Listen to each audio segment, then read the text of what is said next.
प्रभात बच्चों, मैं आपकी हिंदी की अध्यापिका और आज हम हिंदी का पाठ 15 शुरू करने जा रहे हैं। इसका शीर्षक है क्रोध विनाश का कारण। चलिए शुरू करते हैं पाठ 15 क्रोध विनाश का कारण, जो कि निबंध है।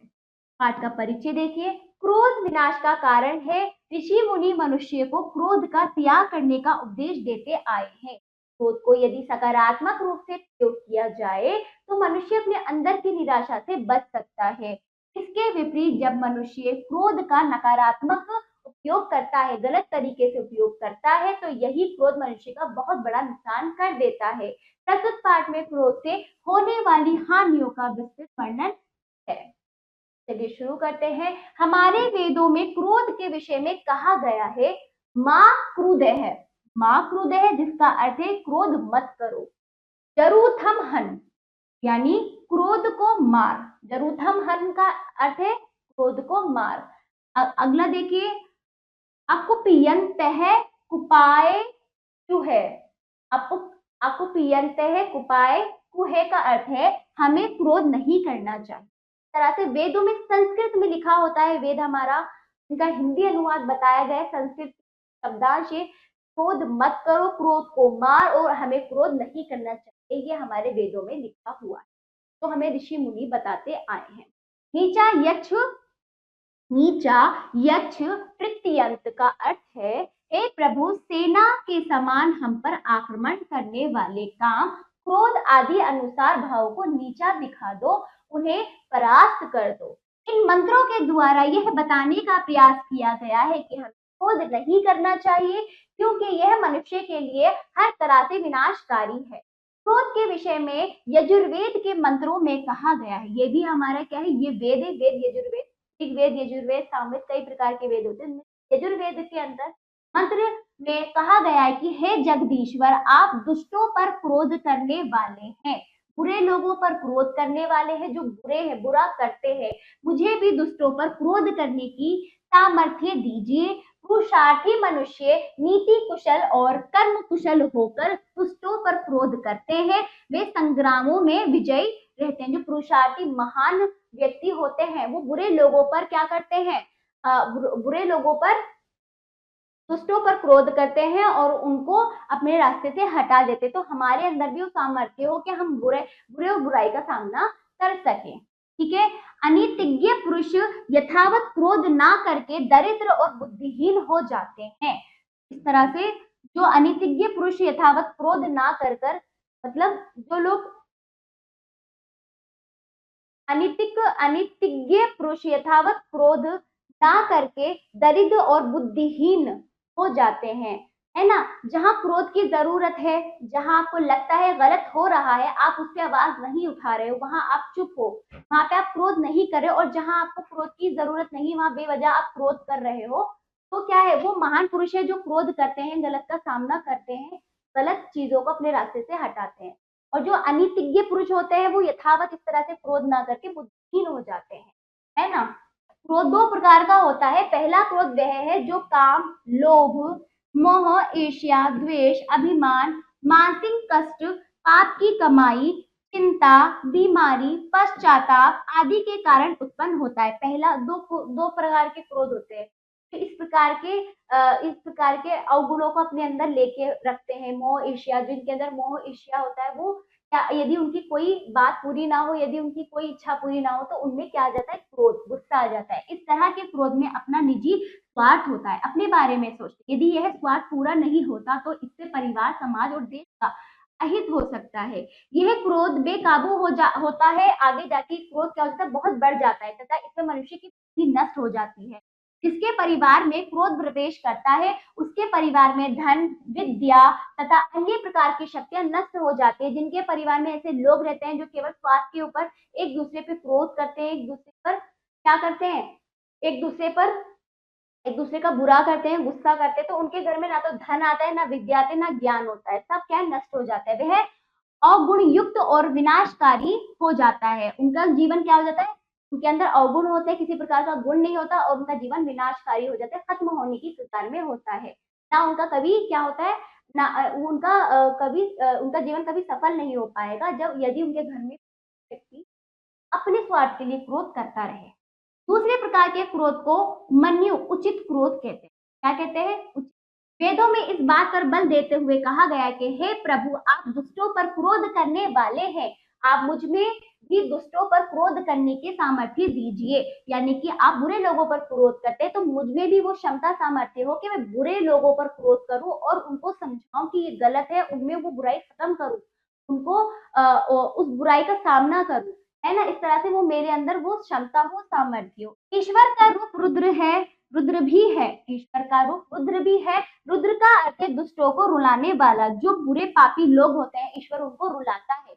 ईश्वर का रूप है रुद्र, रुलाने वाला, है ना, बुरे लोगों को रुलाने वाला। यदि क्रोध सही इरादों वाला और स्वार्थ रहित है तो यह लाभकारी और कल्याणकारी होगा। यदि क्रोध में किसी प्रकार का स्वार्थ और अहंकार है तो यह विनाशकारी बन जाता है। यदि आपके घर में बड़े हैं, आपके मित्र हैं, आप गलत कर रहे हो, यदि आप पे वो क्रोध नहीं कर रहे तो समझो वो आपका जीवन विनाश कर रहे हैं, क्योंकि आपको नहीं पता।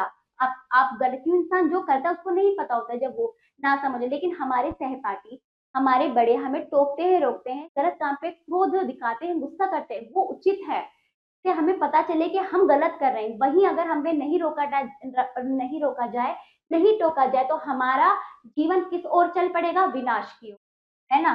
जब माँ अपने बच्चे को घर देरी से आने पर डांटती है तो वह क्रोध का कल्याणकारी रूप होता है। यदि कोई अध्यापक बच्चे को होमवर्क पूरा ना करने अथवा कक्षा में शोर मचाने पर डांटता है तो यह कल्याणकारी क्रोध है। बच्चे के कल्याण के लिए, उसकी कुशलता के लिए उसे डांटा जाता है, क्योंकि इसमें पुत्र और छात्र के प्रति कल्याण की भावना छिपी होती है। यदि माँ बच्चे को देरी से आने पर क्रोध के कारण समझाना छोड़कर पीटना आरंभ अर्थात शुरू कर देती है, अथवा कक्षा में अध्यापक बच्चे को डंडे से पीटना शुरू कर देता है तो वह नकारात्मक क्रोध होगा, क्योंकि इसमें विवेक नहीं होता। कहीं का गुस्सा उस बच्चे पे उतार दिया, बिना उसकी गलती के, बिना उसकी कोई पता के वो बच्चा बेचारा पिट जाए, वो आपका व्यर्थ है। यदि उसकी गलती हो, उसको समझाने के तौर पर आप सही तरीके से गुस्सा करेंगे, डंडा बजाना, ये आपके विवेक से, ये विवेक नहीं होगा, यह क्रोध उचित नहीं है। इस विषय में, इस बारे में महाभारत की एक घटना बहुत प्रासंगिक है। सभी कौरव और पांडव राजकुमार गुरु जी के पास पढ़ने जाते हैं। एक दिन गुरु जी ने क्रोध के विषय में पाठ पढ़ाते हुए कहा, क्रोध मत करो। उन्होंने कौरवों और पांडवों से इस सबक को अगले दिन अच्छी तरह से याद कर लाने के लिए कहा। तो इस तरह से क्रोध की एक कहानी, घटना इसमें महाभारत के अंदर है, जो बहुत मानी जाती है, प्रासंगिक है।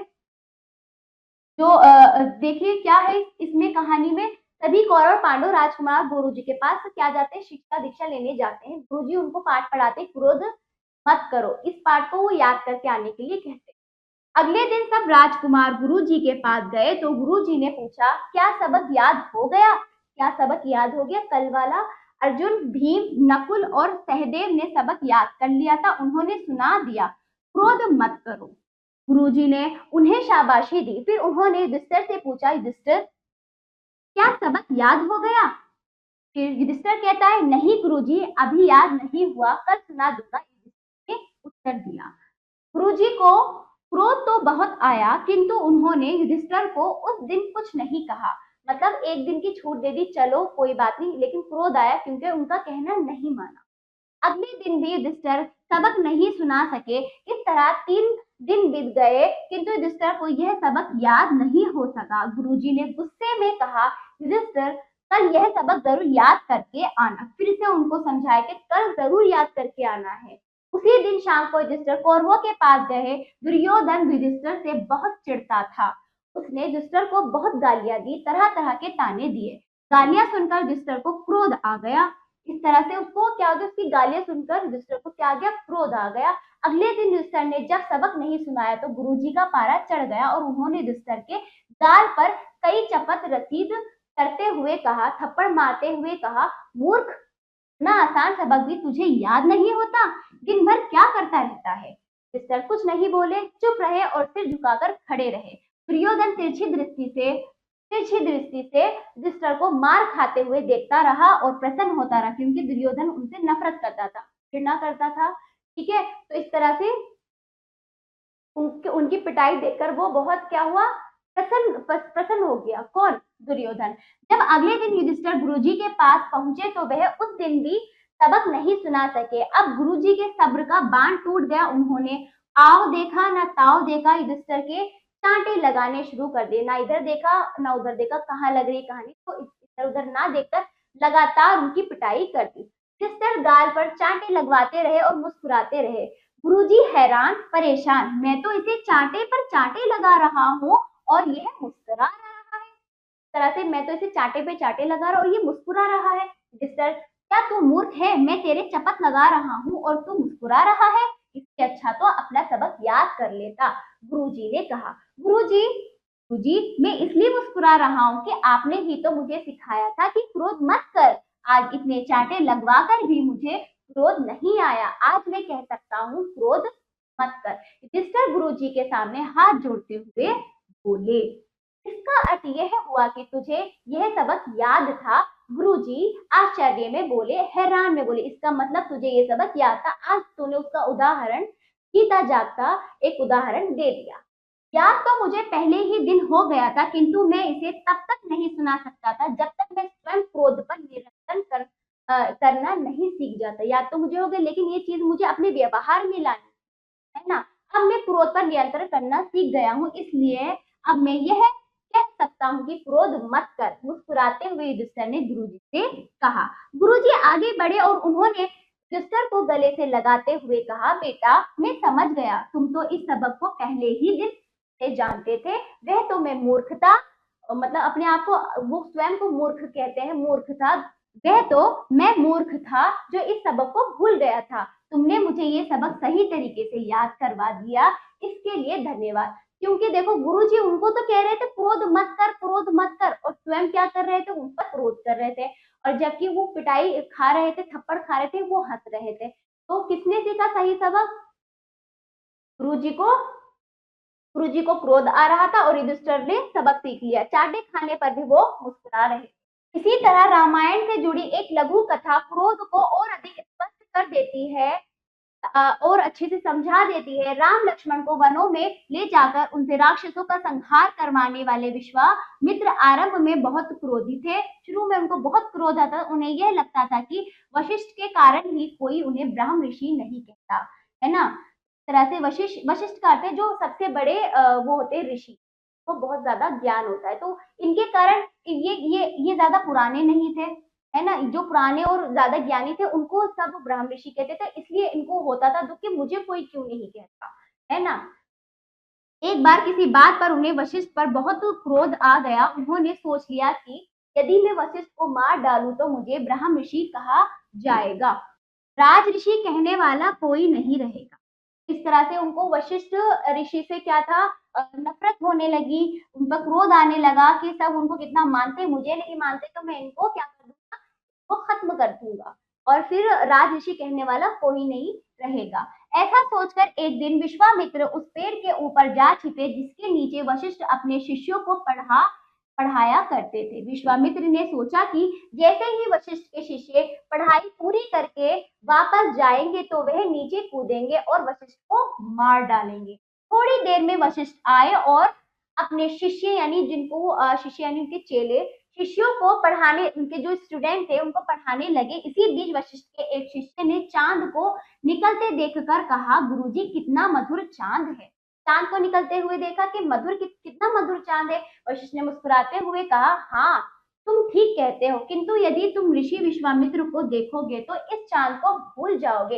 विश्वामित्र चांद से भी सुंदर है, यदि उनके अंदर क्रोध ना हो तो वे सूर्य की तरह चमक सकते। एक शिष्य बोला, गुरुजी आप ये क्या कह रहे हैं? विश्वामित्र तो आपके शत्रु है, वह तो दुश्मन, शत्रु अर्थात दुश्मन है, वह तो सब जगह आपकी बुराई करते फिरते हैं, फिर भी आप उनकी प्रशंसा कर रहे हैं। वशिष्ठ ने कहा, मैं यह बात अच्छी तरह जानता हूँ कि वह मुझसे अधिक विद्वान है। उन्होंने मतलब उनको मुझसे ज्यादा क्या है, ज्ञान है, वो मुझसे ज्यादा विद्वान है, उनको मुझसे ज्यादा ज्ञान है, मुझसे ज्यादा अनुभव है, उन्होंने मुझसे अधिक तपस्या की है। मेरा दिल करता है कि मैं उनके चरण को छू लूं। वृक्ष के ऊपर बैठे विश्वामित्र इस बात को सुनकर चौंक उठे, हैरान हो गए। वह तो इसलिए बैठे थे कि अवसर मौका पाकर वशिष्ठ की हत्या कर देंगे और वहां वशिष्ठ प्रशंसा कर रहे थे अपने शिष्यों से। उन्हें अपने ऊपर बहुत शर्म आई, वह वृक्ष से नीचे कूद पड़े और वशिष्ठ के चरण चरण पकड़ लिए। यह क्या करते हैं ब्रह्म ऋषि? विश्वामित्र आश्चर्यचकित हो उठे। लेकिन आप तो मुझसे ब्रह्म ऋषि मानने को तैयार ही नहीं थे।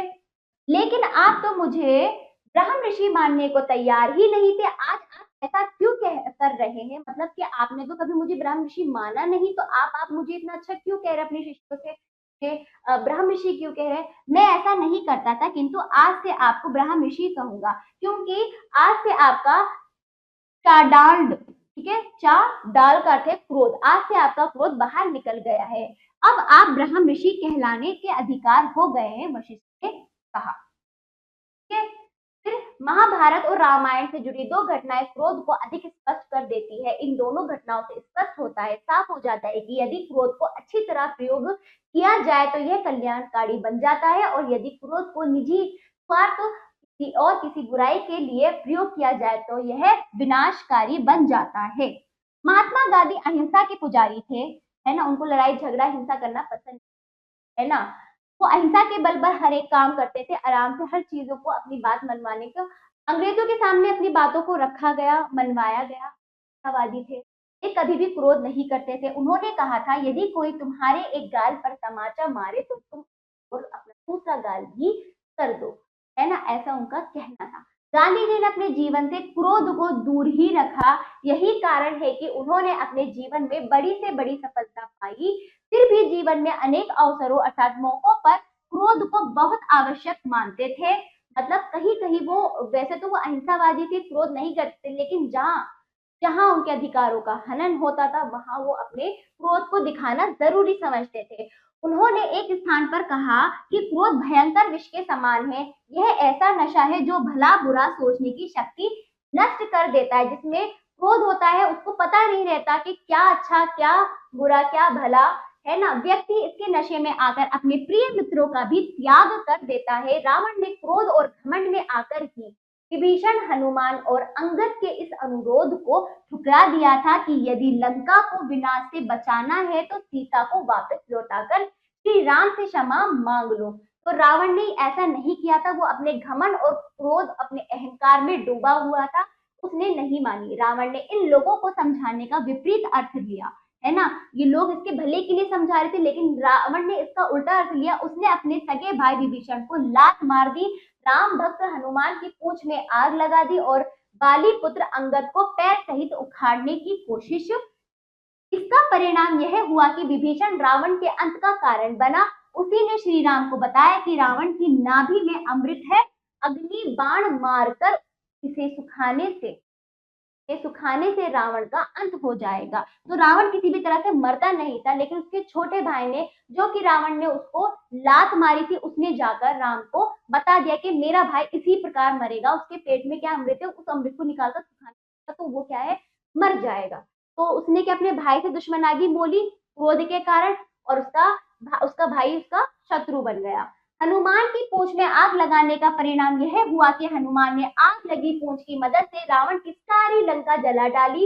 इससे सभी राक्षस भयभीत हो गए और डर गए, उनका साहस कम हो गया। इस तरह से हनुमान की पूंछ में आग लगाने से हनुमान ने पूरी लंका, रावण की पूरी लंका में आग लगा। ये क्रोध का कारण, अगर वो बात मान लेता ये चीजें नहीं होती, लेकिन उसको नहीं माननी थी। बाली पुत्र अंग को पैर सहित उखाड़ने की कोशिश का परिणाम यह हुआ कि अंगद ने अपना पैर जमीन में जमा दिया और रावण के वीरों को चुनौती दे दी कि कोई उसके पैर को जरा सा हिलाकर दिखा दे तो वह अपनी हार मान लेगा। सभी वीरों ने, जो रावण के वीर सेना थी, कोशिश की किंतु असफल रहे। इससे रावण के दरबारियों में हीन भावना आ गई, उनका आत्मविश्वास कम हो गया। जो रावण और रावण की सेना, वो रावण की जो दरबारी थे, अपने आप को अपने ऊपर अपनी शक्ति, अपने बल पर घमंड करते थे, उनका घमंड चूर हो गया। वो उनका आत्मविश्वास हो गया कि हम सब मिलकर इसका एक पैर नहीं निकाल पाए।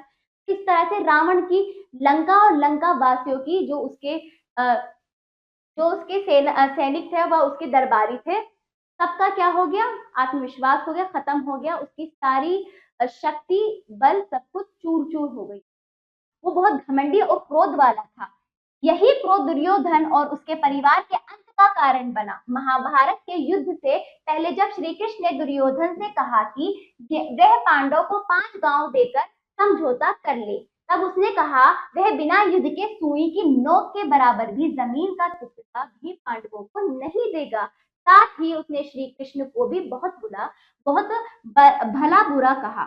साथ ही उसने श्री कृष्ण को भी बहुत भला बुरा कहा। वह सब देखकर श्री कृष्ण ने दुखी स्वर में पांडवों से कहा, अब कौरवों के विनाश को ईश्वर भी नहीं रोक सकता। जब श्री कृष्ण ने उसको समझाया कि तुम ये जो तुम्हारी आपस की लड़ाई बिना लड़े तुम सुलझा लो, दे दो ये जमीन, जो भी तुम्हारी आपस में जमीन के ऊपर झगड़ा हो रहा, तो उसने क्या, बिना युद्ध के मैं सुई भी नहीं दूंगा। श्री कृष्ण ने दुखी स्वर में कहा कि अब तुम्हें युद्ध में हराने से ईश्वर भी नहीं बचा सकता। इस तरह से अंगद ने भी उनके आत्मविश्वास को हिला दिया, क्योंकि वो क्रोध और घमंड में रहे। इस तरह वो जब उनकी बात नहीं मान रहे थे, उनको उनको ही अपने क्रोध और घमंड के आगे उनकी बात नहीं सुन रहे, तो अंगद ने भी उनको अपने बलपूर्वक उनके आत्मविश्वास को, यही यही क्रोध दुर्योधन और उसके परिवार के अंत का कारण बना। महाभारत के युद्ध से पहले श्री कृष्ण ने दुर्योधन से कहा कि वह पांडवों को 5 गांव देकर समझौता कर ले, कि तुम आपस में समझौता कर लो, मत लड़ो। तब उसने कहा कि वह बिना युद्ध के सुई की नोक के बराबर जमीन का टुकड़ा भी पांडवों को नहीं देगा। साथ ही उसने श्री कृष्ण को बहुत भला बुरा कहा। यह सब देखकर श्री कृष्ण ने दुखी स्वर में पांडवों से कहा था, अब कौरवों के विनाश को ईश्वर भी नहीं रोक सकता। तो यही वजह है, तो कहते हैं वो जो होता है मनुष्य के विनाश का कारण होता है। क्रोध और विवेक का साथ बहुत मुश्किल है। जहां पर क्रोध रहेगा वहां विवेक नहीं होगा, यानी कि जिस भी मनुष्य में क्या होगा, क्रोध होगा, उसमें क्या सोचने समझने की उसकी क्षमता नहीं होगी, उसे पता नहीं होगा वो सही है गलत अच्छा बुरा, किसी भी प्रकार का विवेक उसके अंदर नहीं होगा। क्रोध की तुलना एक ऐसी आंधी से की जा सकती है जो अपने आगे को नहीं देखती, अपने आगे किसी को नहीं देखती, है ना, आगे नहीं देखती पीछे नहीं देखती। इस तरह से क्रोध जो है क्या है, ऐसी आंधी है, जैसे आंधी आती तो देखती रही ना, आंधी जब आती क्या बर्बाद हो रहा है, क्या गिर रहा है, क्या टूट रहा है, ऐसे ही क्रोध भावना वाले व्यक्ति को भी कुछ नहीं दिखाई देता। इसी तरह जब व्यक्ति को क्रोध आता है तो उसे अच्छी से अच्छी बात भी बुरी लगने लगती है। क्रोधित व्यक्ति से अच्छी बात कही जाए तो वह मित्र को भी शत्रु समझने लगता है। प्रसिद्ध साहित्यकार महावीर प्रसाद द्विवेदी ने इस विषय में कहा है, क्रोध मनुष्य के शरीर को भयानक कर देता है, शब्द को कुत्सित कर देता है। यानी जिसमें क्या होता है, क्रोध होता है और उसका मन मस्तिष्क क्या होता है, काम नहीं करता, उसका सही सही गलत में वो सोचता नहीं, वो उसके शब्दों में ही क्या दिखता है, उसके शब्दों में ही बुरी भावना, ऐसी भावना जो दूसरों को ठेस पहुंचे, ऐसी जो जिसके अंदर क्रोध होता है उस व्यक्ति के अंदर ये सब की विशेषताएं होती। आंखों को विकराल कर देता है, चेहरे को आग के समान लाल कर देता है, बातचीत को बहुत उग्र कर देता है ना, बातचीत करने पर ऐसा लगता है जैसे वो लड़ रहा, उसकी बातों में ही उग्रता दिखाई देती है। क्रोध ना तो मनुष्यता का चिन्ह है, क्रोध ना तो मनुष्यता का चिन्ह है, ना स्वभाव के सरल या आत्मा के शुद्ध होने का परिचारक। वास्तव में वह भीरुता अथवा मन की शुद्धता की निशानी है, जो की अपेक्षा स्त्रियों को, निरोग मनुष्य की अपेक्षा रोगियों को, युवा पुरुषों की अपेक्षा बुढ़ों को और भाग्यवानों की अपेक्षा अभागों को क्रोध अधिक आता है। तो इस तरह से क्रोध किन किन को आता है, जैसे अभागे लोग हैं, है ना, पुरुषों की अपेक्षा बुढ़ों को अधिक क्रोध आता है, ठीक है, और जो रोगी होते हैं उन्हें क्रोध आता है, ठीक है, पुरुषों से ज्यादा स्त्रियों को क्रोध आता है। ये आशय है कि कमजोर लोग भी अधिक क्रोध करते हैं। इसका आशय क्या है कि बूढ़े, अभाग, जिनके साथ कुछ ना कुछ ऐसी घटना घटी हो, बुरी घटना, तो ऐसे लोगों को क्रोध आता है। इसका मतलब क्या है, क्रोध किस पर हावी हो रहा है, कमजोर लोगों पर क्रोध हावी होता है। इसलिए कहते हैं आप इतने मत बनिए जो क्रोध आपके अंदर कर, जो मनुष्य शुद्र उन्हीं को क्रोध शोभा देता है, ज्ञानी उदार और तत्पुरुषों को नहीं।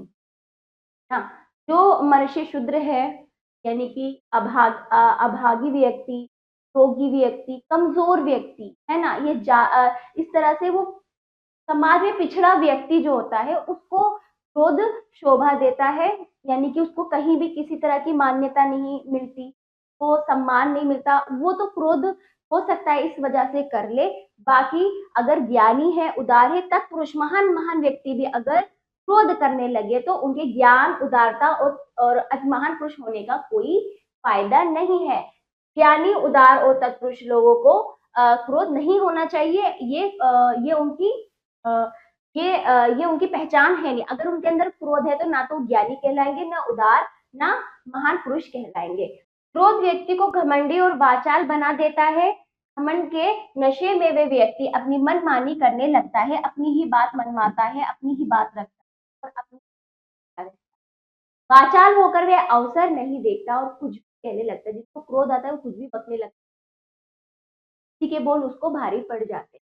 क्रोध के नशे में वाचन यानी ज्यादा अधिक जरूरत से बोलने वाले, क्रोध के नशे में चूर होकर वह शिक्षा, व्यवहार, सभ्यता और नीति आदि भूल जाता है। महात्मा गांधी का कहना है कि क्रोधी व्यक्ति पर ना तो कोई दया करेगा और ना ही उसका साथ देगा, क्योंकि उसने क्रोध के कारण सभी को अपना शत्रु अर्थात क्या बना लिया है, दुश्मन बना लिया है। तो इस तरह से आप खुद सोचो बच्चों, हमारे हमारे पूरे शरीर का जो नियंत्रण है वो हमारा क्या करता है, हमारा दिमाग। और सारे संवेग, सारे इमोशन जो होते हैं हमारे यहीं से पूरे बॉडी पर क्या होते हैं, सप्लाई होते हैं, फैलते हैं। हम जो गुस्सा आता है, खुशी आती है, जब हम हमारे दिमाग में कोई बात आया, विचार आई, तो हम अपने मन मस्तिष्क से काम करते हैं और हम अपना ज्ञान हुआ और किसी भी तरह का व्यवहार, ये सब चीजें जो है ना, ये सारा नियंत्रण हमारे मस्तिष्क में होता है। हमारा मस्तिष्क हमारे पूरे शरीर को नियंत्रित करता है। ऐसे में अगर क्रोध आ गया तो क्या ही आप ज्ञान प्राप्त करोगे, क्या ही आप दुनिया में अपने लक्ष्य की प्राप्ति करोगे, या फिर अपने जीवन में जो भी कुछ करना चाहोगे क्या ही करोगे, जब आपके मन मस्तिष्क में 24 घंटे क्रोध ही हावी है। क्रोध को त्याग दो, जरूरत से अधिक क्रोध करना बहुत गलत है, आपके कारण। कई बार ऐसा भी होता है कि क्रोधी व्यक्ति अपने ऊपर ही क्रोध कर लेता है। उसे लगता है कि वह बेवकूफ है, वह इस बात को नहीं जानता कि ऐसा कहकर और समझकर वह अपने आत्मविश्वास को कमजोर कर रहा है ना, अपने आत्मविश्वास, अपने स्वयं के मनोबल को कमजोर कर रहा है। हमें यह याद रखना चाहिए कि क्रोध हमारे आत्मविश्वास, विवेक, संयम आदि को कमजोर करता है ना। क्रोध से बचने का सबसे अच्छा तरीका यही है कि हमें उन स्थितियों से स्वयं को बचाना चाहिए जिसके कारण हमें क्रोध आ सकता है। आपको लगता है उस स्थिति, उस घटना के से आपको क्रोध आया, तो वो चीज का आप उस चीज से दूर रहो जितना हो सके, है ना, क्रोध से बचो। इसके अतिरिक्त अलावा हम क्रोध करने वाले के स्वभाव की आलोचना करने के साथ तो उसकी प्रशंसा करें, क्रोधी व्यक्ति अपने आप शांत हो जाएगा। इस संबंध में एक घटना याद आ रही है। क्या घटना है, देखते हैं। समूचा यूनान महात्मा सुकरात का बहुत आदर करते के सभी लोग महात्मा सुकरात का बहुत आदर करते थे, उनकी बहुत इज्जत करते थे।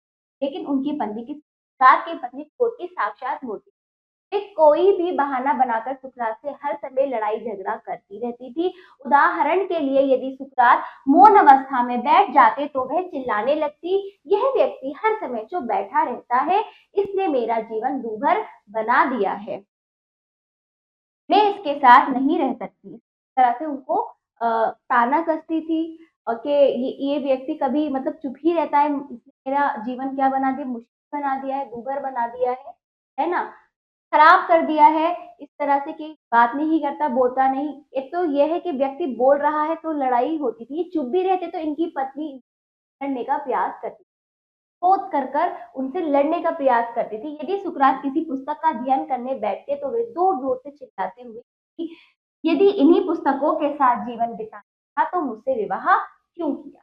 इस तरह वे सुकरात का विरोध करती रहती थी। एक दिन सुकरात अपने छात्र को पढ़ा रहे थे कि अचानक वह आई और सुकरात को भला बुरा कहने लगी। सुकरात चुप रहे और मुस्कुराते रहे। इस पर पत्नी का क्रोध और बढ़ गया, वह बाहर गई और मकान के बाहर पड़ा हुआ गंदा कीचड़ उठाकर सुकरात के सिर पर डाल दिया। सुकरात गुस्सा होने के साथ पर मुस्कुराते हुए बोले, भाग्यवान, आज तो तुमने कमाल कर दिया, तुमने तो वह कहावत भी गलत कर डाली कि गरजने वाले बादल बरसते नहीं। कि तुमने तो वे कहावत भी गलत कर डाली कि गरजने वाले बादल बरसते नहीं।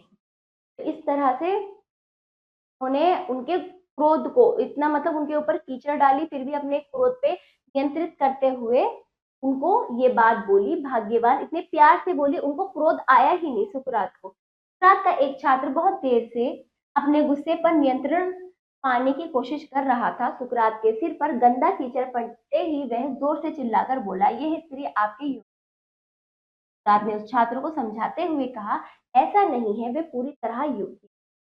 गुरुजी, आप ऐसा क्यों कहते हैं? छात्र ने कहा, मैं ऐसा इसलिए कहता हूँ कि यह स्त्री मेरी शुभ चिंतक है। कुम्हार जब मिट्टी के बर्तन बनाता है तो वह उन्हें ठोक लगा लगा कर देखता रहता है, यह कच्चा है या पक्का। इसी तरह मेरी पत्नी भी कुम्हार की तरह ठोक लगा लगा कर कच्चा है या पक्का। इस प्रकार इस बार बार ठोक लगाने से मुझे यह पता चलता है कि मैं कच्चा हूँ अथवा पक्का। यह तो मुझे सहनशील बनाने में मदद करती है और तुम कह रहे हो कि ये मेरे योग्य नहीं है। ये बताओ, ये मेरी शुभ है या नहीं? उस्ताद ने छात्र को समझाया। जैसे उस्ताद के ऊपर कीचड़ डाला, उनके जो उनके छात्र थे बोलते हैं कि ये मुझ पर क्रोध करती गई और मुझे अ, मैं इस चीज को बर्दाश्त करना सीख गया। मैंने खुद पर अपने क्रोध को काबू पा लिया। तो इस तरह से मेरी स्त्री मेरे लिए योग्य है क्योंकि मुझे तब ये पूरी क्षमता जो मेरे अंदर क्रोध को नियंत्रण करने की जो क्षमता है, इस कारण आई। मेरे साथ ऐसा करती गई, मैं सहता। इस तरह से वो रात की पत्नी पास ही खड़ी यह सब सुन रही, बुरा व्यवहार करने ने उसे काटने के स्थान पर यह जानकर वे सुकरात के चरणों में गिर गई और उसमें और उनमें कट और उनसे क्षमा मांगने लगी। तो इस तरह से सुकरात ने अपनी पत्नी का क्रोध प्रशंसा करते हुए, क्योंकि देखो जिस क्रोधी व्यक्ति को अगर आप उल्टा सीधा बोलोगे तो उसका क्रोध और बढ़ेगा, उसका गुस्सा और बढ़ेगा, वो चीजें और गलत करेगा। प्यार से आप उसको बोले तो हो सकता है क्रोध में कमी आए। कारण ये घटना का वर्णन करते हुए बताया कि क्रोधी व्यक्ति को हम प्यार से प्रशंसा करते हुए उसको समझाएंगे तो उसका क्रोध कम हो सकता है। इससे इस बात का पता चलता है कि यदि सुकरात निजी स्वार्थ के कारण क्रोध करने लगते तो अपनी पत्नी की तरह दुखी रहते। उन्होंने सहनशीलता से काम लिया और अपनी पत्नी को यह सोचने के लिए विवश अर्थात मजबूर कर दिया कि वह बुरा व्यवहार करती है जो उसके लिए अच्छा। हमें यह ध्यान रखना चाहिए कि क्रोध मत करो कहना आसान है, इससे पहले हमें इस बात को अपने आचरण अपने व्यवहार में ढालना अत्यंत बहुत जरूरी या बहुत आवश्यक है। क्रोध परिवार समाज और देश में कटुता बढ़ाने का कार्य करता है।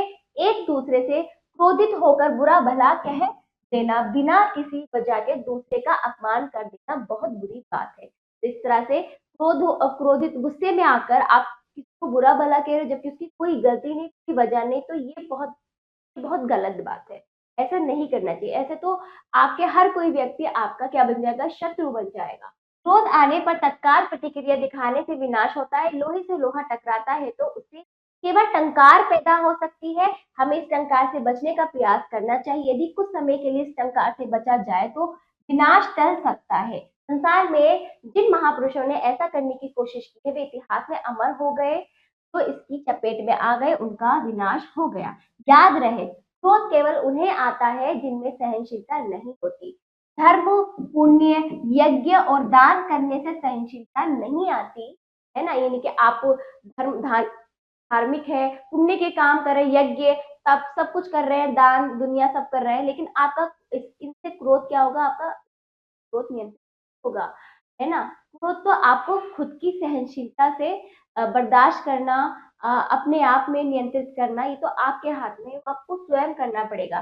जैसे क्रोध आता है पूजा पाठ तप योग साधना आदि सब नष्ट हो जाते हैं। सरकार हमें यथासंभव सरकार हमें यथासंभव क्रोध से बचने की कोशिश करनी चाहिए। ऐसा करने से ही सभी का कल्याण संभव है। इस तरह से इस पाठ में हम क्रोध पर नियंत्रण करने की बात कही है।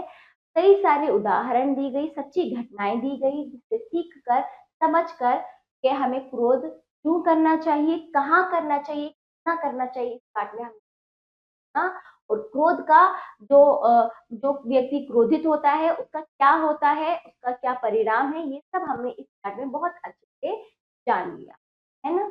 तो चलिए बच्चों, ये पाठ समाप्त होता है। पाठ का भाव देखिए, क्रोध का दुष्प्रभाव देखा, बिंदु पे हमने इस पाठ में प्रकाश डाला। क्रोध करने से नुकसान, है ना, क्रोध से दूर रहने की सलाह दी गई, पर जोर देना, बर्दाश्त करने की आदत होनी, चीजों को समझने और क्रोध करने से पहले आपको चीजों को समझने का भी थोड़ा जाके कोई बात रहती।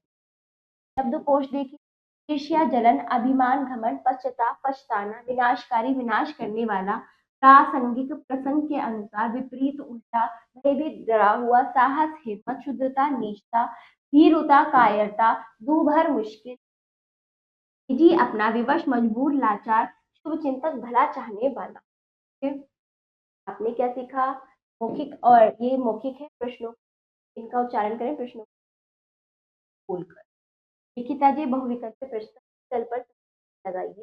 देखिए क्रोध कितने प्रकार का बताया है? कितने प्रकार का बताया है क्रोध? 2 प्रकार का।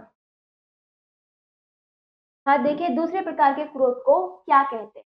कल्याणकारी क्रोध। देखिए, महाभारत से पहले पांडवों के लिए कृष्ण ने 5 गांव किस मांगे? दुर्योधन। हनुमान, विभीषण और अंगद ने सीता को लौटाने का अनुरोध किया था रावण से। लघुत्तरी प्रश्नों के उत्तर स्वयं लिखित के अभ्यास से देंगे। नीचे दिए गए कथनों क्या गलत? देखिए, हमें क्रोध नहीं करना चाहिए। देखिए, क्रोध को अच्छी तरह प्रयोग किया जाए तो वह कल्याणकारी होता है। देखिए, हनुमान की पूंछ में आग विभीषण ने लगाई थी, गलत। देखिए बच्चों, क्रोध और विवेक का साथ बहुत मुश्किल है, सही। अगला देखिए, क्रोध करने में ही सभी का कल्याण है, गलत। पाठ समाप्त होता है। आशा करते हैं सारा अभ्यास आपको स्वयं करना, तो आप